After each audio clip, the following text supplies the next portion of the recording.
Jalan jana ria tunna tena panani jamai pangimpangan rini sekeliling ne pulau sangim pohon mangrove.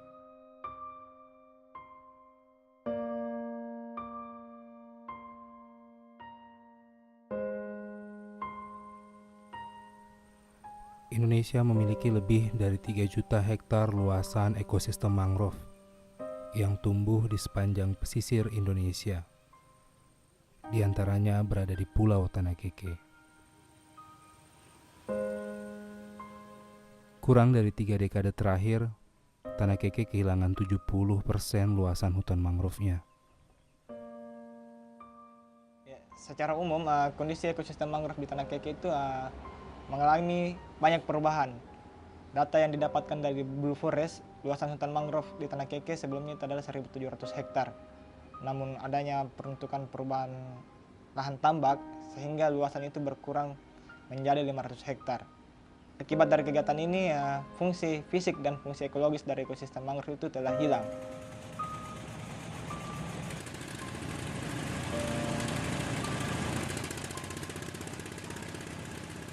Ketika kita melakukan hal-hal yang seperti yang sudah dilewati ini, melakukan penebangan habis, maka seolah-olah kita sendiri yang menghancurkan kampung kita ini.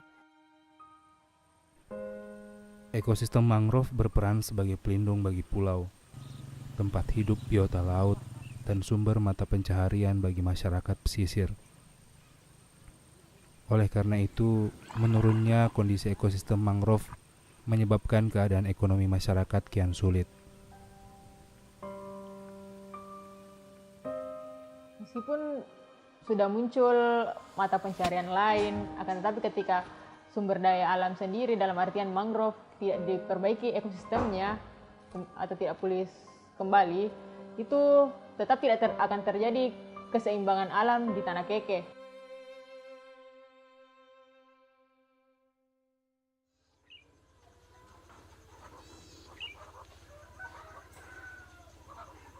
Nah, ternyata masyarakat sudah bisa juga memahami bahwa sumber penghidupan kita ini, sumber penghidupan kita di kampung ini ternyata dari mangrove-mangrove tersebut.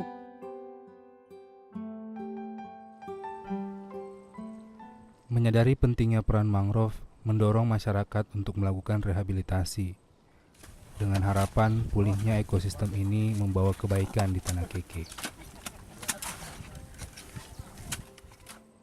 Rehabilitasi mangrove secara ekologi merupakan metode yang diterapkan untuk melakukan rehabilitasi yang ada di Kepulauan Tanah Keke. Nah, prinsip dasar dari metode ini yakni memulihkan atau memperbaiki kondisi lingkungan dari vegetasi mangrove itu sendiri.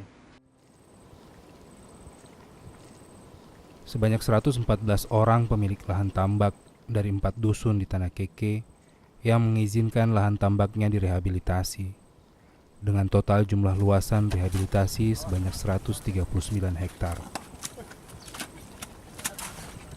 Kalau ibu nebo inak kena anjo untuk anjagai kehidupannya ne pulau atau kebajikan ne pulau la batuan ne entekam mana kulle sama-sama anjo ni dilindungi jo mangrove kah supaya ane bangko kulle mesimal baji na ri sekeliling ne pulau supaya tahun-tahun yang akan datang lebih bagus lagi. Ikan-ikan banyak dan kepiting-kepitingnya juga banyak. Bagaimana kita penghasilan itu tambah berkah lagi.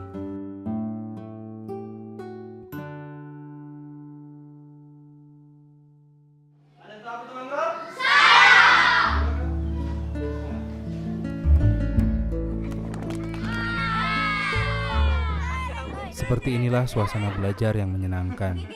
Raut wajah yang serius namun tetap gembira dan penuh tanya selalu menghiasi wajah anak-anak ini. Mereka melakukan observasi dan penelitian sederhana di ekosistem mangrove yang menjadi halaman belakang rumah mereka sehari-harinya. Dulu ketika dia bermain di sekitar mangrove, biasanya memang dia cabut atau dia babat atau dia matikan pun. Karena dia tidak tahu apa fungsi daripada mangrove tersebut. Ini bermanfaat bagi manusia atau tidak. Dia tidak ketahui, jadi dia cabut begitu saja karena memang tidak ada pemahaman yang diberikan kepada anak.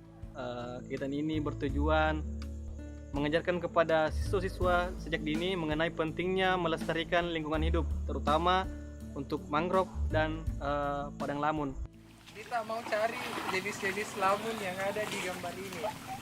Pendidikan lingkungan hidup dilakukan dengan menggunakan metode participatory action research yang mengkombinasikan uji coba di lapangan, observasi, penelitian sederhana, dan permainan imajinatif. Anak-anak ini sedang asik melakukan penelitian pada ekosistem lamun. Walaupun harus berbahasa-bahasa, tidak menghilangkan semangat mereka untuk tetap belajar. Hanya bentuk sendok. Daunnya. Nah, daunnya tuh berbentuk sendok. Misalnya ini tumbuh toh, tumbuh ki. Kemudian ada ombak. Perhatikan ini ombaknya besar dari sana, besar. Tiba-tiba sampai di sana dia kenapa? Kenapa ini ombaknya sampai di sana? Kecil. Jadi ini menandakan bahwa fungsinya lamun untuk meredam apa ini? Ya. Mangrove itu banyak fungsinya.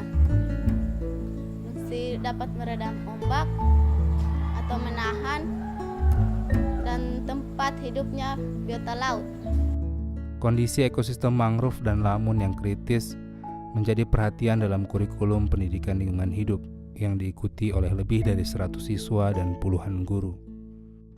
Dengan adanya pendidikan lingkungan hidup ini, anak-anak bisa timbul kesadaran dalam dirinya untuk bisa melanjutkan pendidikan lingkungan hidup ini, terutama di dalam kehidupan sehari-harinya mereka. Mudah-mudahan ke depannya nanti anak-anak kami ini semakin menjaga dan melestarikan mangrove-nya. Dan kami tidak mau nantinya mangrove kami ini sebagai kenangan atau sejarah atau cerita bagi anak-anak kami. Pendidikan lingkungan hidup adalah salah satu upaya dalam membangun kesadaran sejak dini akan arti pentingnya kelestarian lingkungan.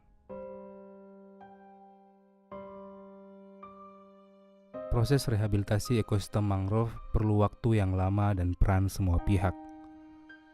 Namun yang terpenting, masyarakat mampu memanfaatkan sumber daya alam dengan bijak dan dengan cara yang berkelanjutan. Agar nantinya ekosistem mangrove di Tanah Keke tidak menjadi kenangan saja.